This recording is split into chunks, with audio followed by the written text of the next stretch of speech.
What's going on, guys? Aero here, and welcome back to another video. Now in today's video, I want to talk to you guys about the Pokemon Diamond and Pearl remakes, as by now I'm sure a lot of you guys are expecting that these are probably going to be the brand new Pokemon games that are going to be coming out this year. I've already made a video about it in the past where we kind of gone through rumors from credible sources who are already saying that Diamond and Pearl remakes are going to be coming later this year and that they're probably going to be revealed next month. So if you haven't seen that video, it actually features two of my friends, Ruffle Rowlet as well as Mudkip Memo. So if you haven't seen that video, definitely be sure to go and check it out. There should be a little eye up in the corner right now if you want to go ahead and click on that, but you can also watch it after you're done watching this one because I'll put it in the outro. Now for this video, I decided to talk about my hopes and wishes for the Pokemon Diamond and Pearl remakes and really everything that I would love to see from these games in order to make it a 10 out of 10 masterpiece for me.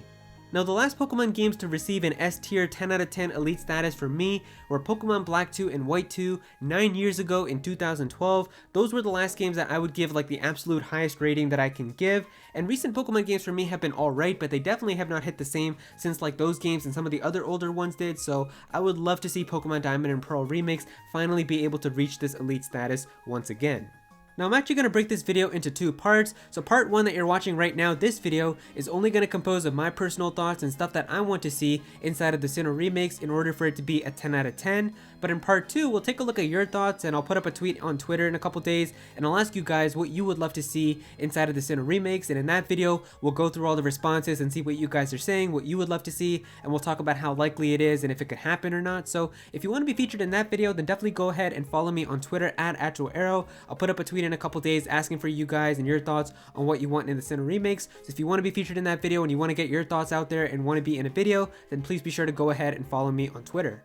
Also, something real quick that I want to mention is from all the stuff that you're going to see in this video, I'm already telling you guys right now, there is absolutely no chance that every single thing in this video can happen in the Diamond and Pearl remakes. I already know that for a fact. Like, there's a 1,000,000% chance that everything in this video is not going to happen. But even if we could get like some of these things, or at least half of them, we could still get a very solid Pokemon game. So I'm just really hoping that at least a couple of these things end up making it into the Diamond and Pearl remakes. But in this video, obviously not every single thing is going to be there. So I don't want like a bunch of comments saying, oh, this is, you guys have really insane expectations, no way this is gonna happen. I mean, for the most part, you're gonna see in this video, like, a lot of my stuff isn't even like brand new stuff, but really just kind of stuff that I enjoyed in the original Diamond and Pearl that I would love to see in the remakes. But I just want to make sure that you guys are aware of that. Like, obviously this isn't all gonna happen, I know that, but I still want to talk about it because this is what would need to happen in order for these games to be a 10 out of 10 for me. And of course, this isn't like any crazy expectations either, but just stuff that I would love to see. So hopefully you guys understand.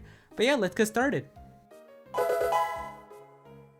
Alright, so the first thing that we've got here are the graphics. Now the graphics of Pokemon Sword and Shield were okay in my opinion. It's really only when you start comparing them to other games that are also on the Nintendo Switch, big adventure games like that, where you can kind of see that Pokemon Sword and Shield doesn't really look the best. And I'm sure you've seen 1,000 memes about the tree textures and all of that, but at the end of the day, it is still a problem with Pokemon Sword and Shield in terms of how it looks, so I really don't want the same thing to happen with the Pokemon Diamond and Pearl remakes. But given how they've done remakes in the past, like with Pokemon Fire Red and Leaf Green, Pokemon Heart Gold and Soul Silver, and even Pokemon Omega Ruby and Alpha Sapphire, all of these remakes pretty much are in line with the current new generation, but just have smaller updates to them. So like Pokemon Fire Red and Leaf Green looks very similar to Pokemon Ruby and Sapphire. Pokemon Heart Gold and Soul Silver looks very similar to Diamond and Pearl. And of course, Pokemon Omega Ruby and Alpha Sapphire also looks very similar to Pokemon X and Y.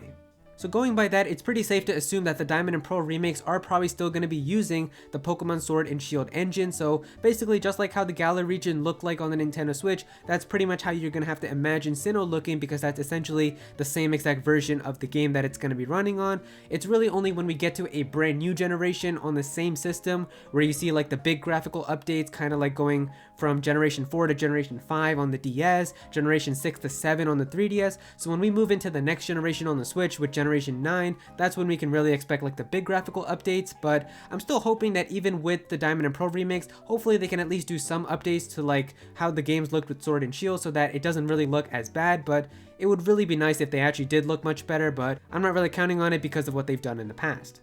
Also in the visuals department, the animations in recent Pokemon games have not been the best either, and the models themselves for like the characters and the Pokemon, those are actually pretty fine, but the animations that they give to these models have not been the best. If we're talking about like the Pokemon, if we compare like Politoed here for example, here's an older sprite of what Politoed used to look like in the older games versus like how it looks like in Pokemon Sword and Shield or some of the newer games, and you can see like in the older sprite, Politoed had a lot of expression to it with its mouth open, kind of like the animation too with the sprite, how it's like sliding there, and even in like the Pokemon Gen 5 games with how the sprite moved, you can kind of see how it definitely has a lot of expression to it with how it's hopping around.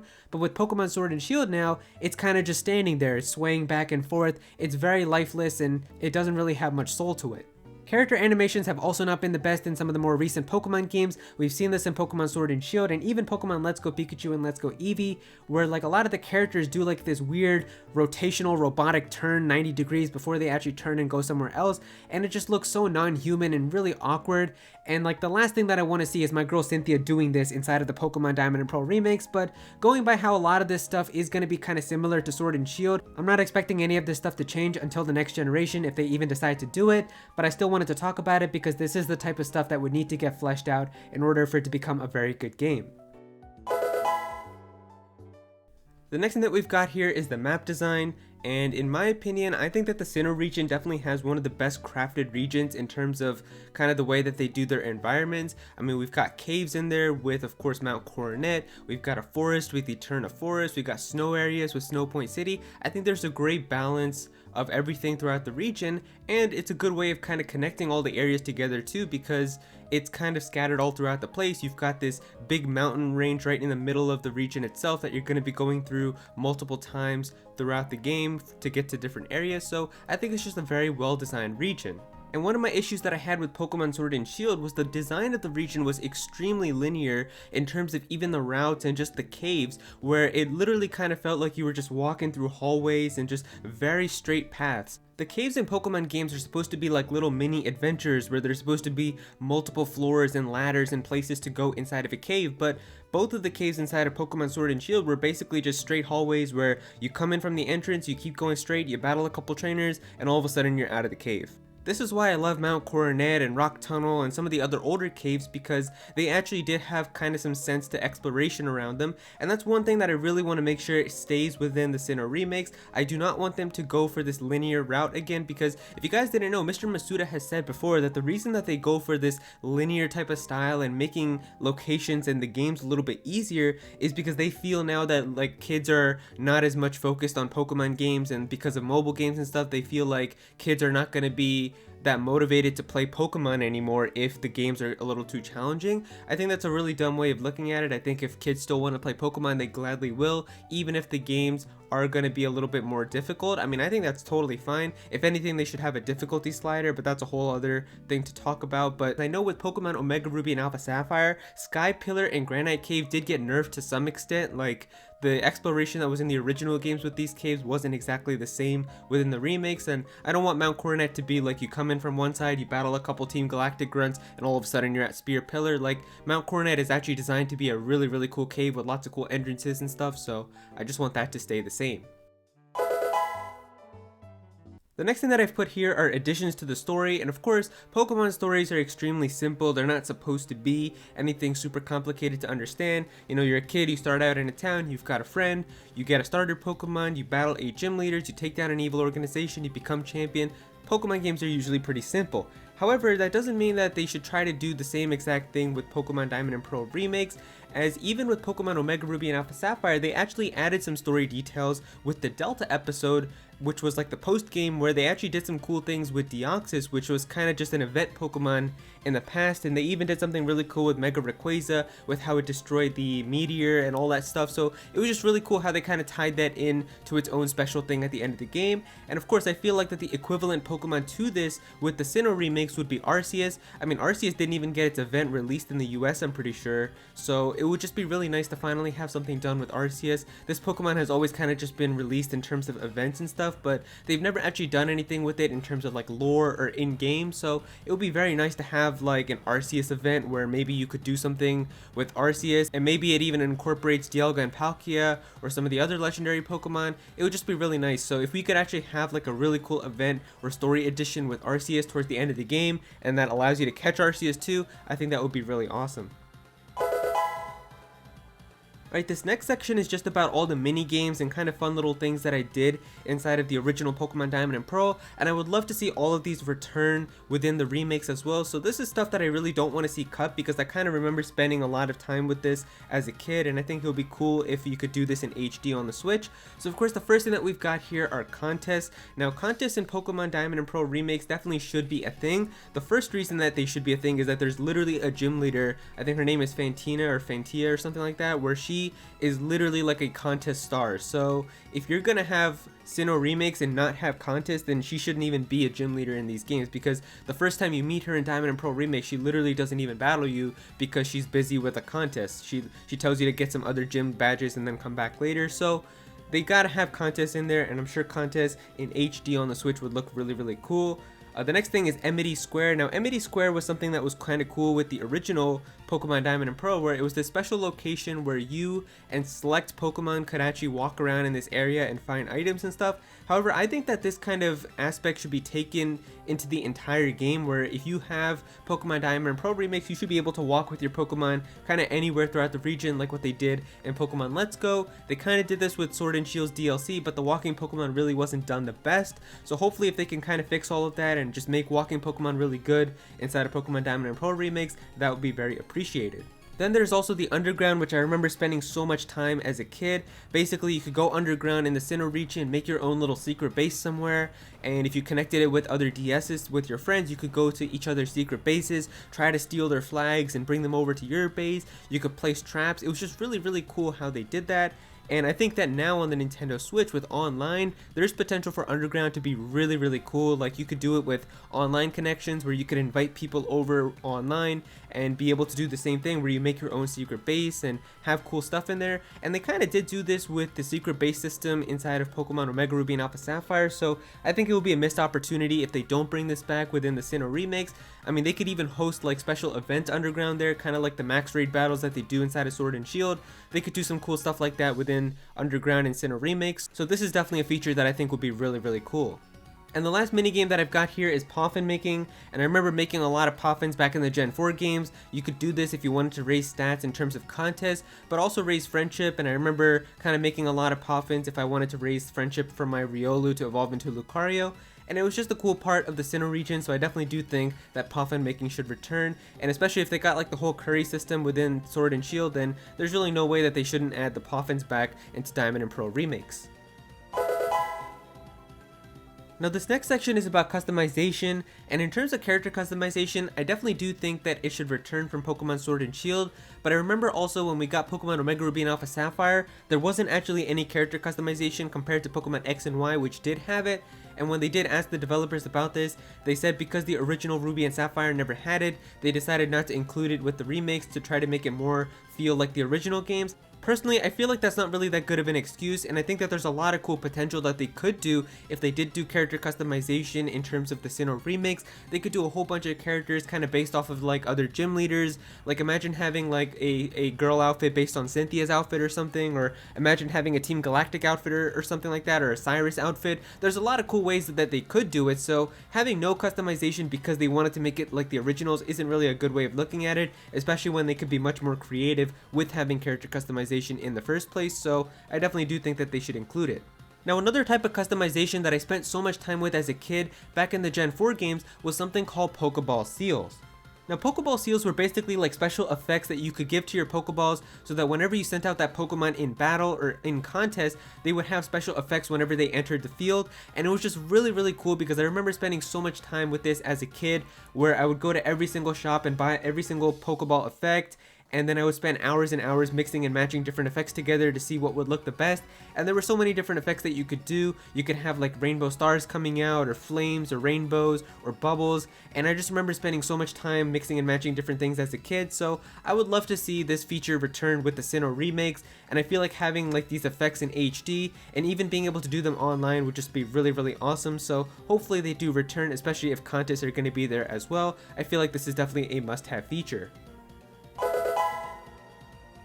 Now this next section here is about the gameplay, and this is also something that I've kind of just been thinking about with the direction that they could go with the Sinnoh remakes. And so of course the first thing that comes into mind is, are they going to do any type of gimmick in terms of like the gameplay system? And the thing is, with Pokemon Omega Ruby and Alpha Sapphire, they did have Mega Evolutions, which were like the brand new gimmick and the brand new feature introduced in Pokemon X and Y.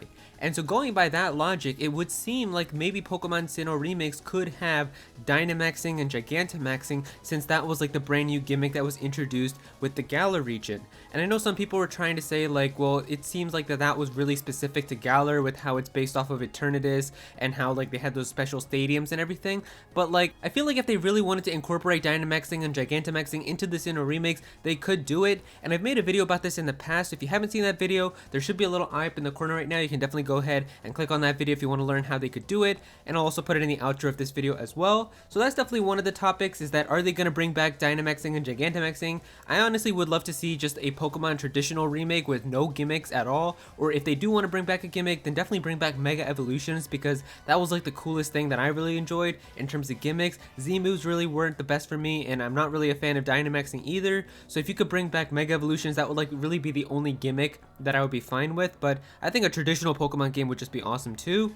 And then we've got here the HMs, which are also something that was in the original Pokemon games, but of course now we've seen recently with the more recent Pokemon games that they've kind of started phasing out HM moves and being required to teach Pokemon HMs, but instead like Gen 7 gave us the Pokemon Ride feature, and then in Pokemon Let's Go we had like the special Pikachu moves that they were able to do on field. So I don't know how they're gonna go about with the Gen 4 remakes. Like, if anything, I think if HMs did return for this to make them more traditional to the older games, that would be really awesome. But if they don't want to do having HMs again, then they could try to do something cool like what they did with the Ride Pokemon in Gen 7. And then the last thing for this section is the wild area, where we've seen in Pokemon Sword and Shield, like in the middle of the region, we've got this big wild area where you can kind of have like this free open space to explore.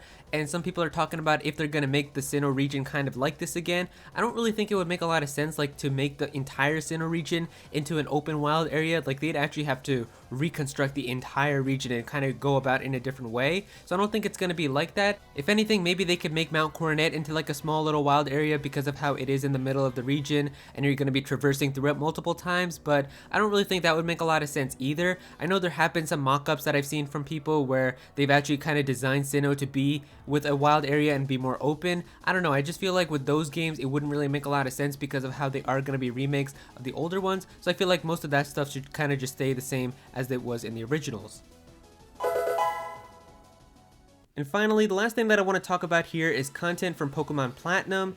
And this is also something that I really need to see inside of the Sinnoh remakes. And I know a lot of people are going to try to say, well, these are remakes of Pokemon Diamond and Pearl, so if it didn't appear in the originals, it's not going to be inside of the Sinnoh remakes. This is a terrible way of looking at it in my opinion, and I don't think that you should look at this at all, because if you're going to remake Sinnoh in 2021, you might as well add stuff that already made the Sinnoh region better back in 2008 when we did get like the sister version of Sinnoh that really improved it. Because to be honest with you guys, Pokemon Diamond and Pearl by themselves are okay games, they're alright, but they're not really that good. It was really Pokemon Platinum that took it to that elite status S tier 10 out of 10 level for me, because Pokemon Platinum kind of just fixed every issue that Pokemon Diamond and Pearl had. It added even more fire type Pokemon, it had like an updated Pokedex, it just did really good stuff, and that's what I remember as like the best experience of Sinnoh. So if that's really going to be like the definitive experience of Sinnoh, then if they're going to remake it, you might as well remake the best experience of Sinnoh in 2021.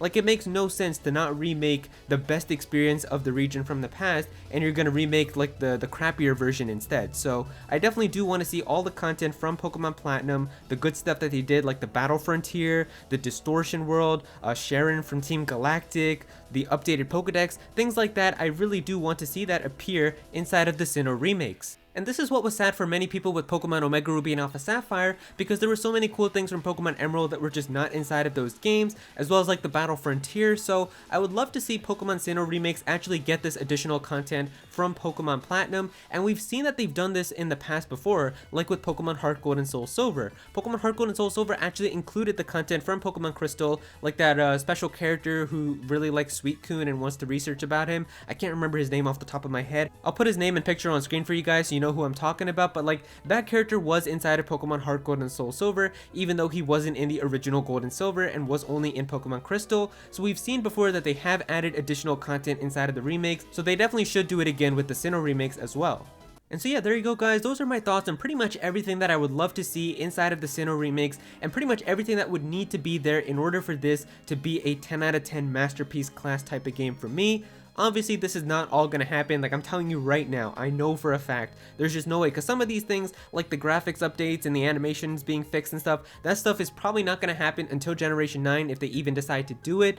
But in terms of like the other stuff, you guys noticed that most of this was just content that I enjoyed with the original games that I would like to see in HD on the Nintendo Switch. So some of these things definitely should still be in there. Like I think that there's really no reason why this type of stuff should be cut. Like it's not even just new stuff that I'm asking for here, but just stuff that already existed in the games back in 2007. So hopefully they finally do decide to actually add the stuff that the fans really enjoyed with the older games and not decide to cut corners. But man, we're just gonna have to wait and see what they decide to do. If you guys enjoyed this video, then please be sure to click that like button and also comment down below and let me know what you guys think of this. How do you guys feel about my thoughts and stuff that I would like to see? Are there any things that you guys would love to see inside of the Sinnoh remakes as well? Definitely be sure to comment down below. If you're new to this channel, then please be sure to subscribe. I'm definitely gonna have some more Pokemon content in the future, so definitely be sure to subscribe so you don't miss out on that. Click on that bell to become a part of the notification squad. Go follow me on Twitter at Aero so you can be featured in videos. I'm going to be putting up a tweet in a couple days as well where I'm going to be asking you guys for your thoughts on what you would love to see inside of the Sinnoh remakes. So if you want to be featured in that video, definitely be sure to go ahead and follow me on Twitter at Aero. Also be sure to join my Discord server as well. We've got a bunch of people in there who are always talking about Pokemon and Smash Bros and Nintendo, so definitely be sure to join that. And yeah, that's pretty much it. Thank you so much for watching.